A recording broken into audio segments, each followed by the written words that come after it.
Так, ну такой короткий ролик. Вот, всем привет.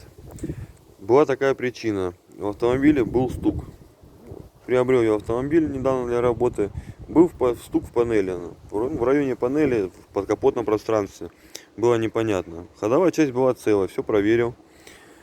Вот. Выяснилось, что в данном автомобиле, когда хозяин менял радиатор печки, то радиатор печки поставил без уплотнительной губки, которая обматывается по кругу.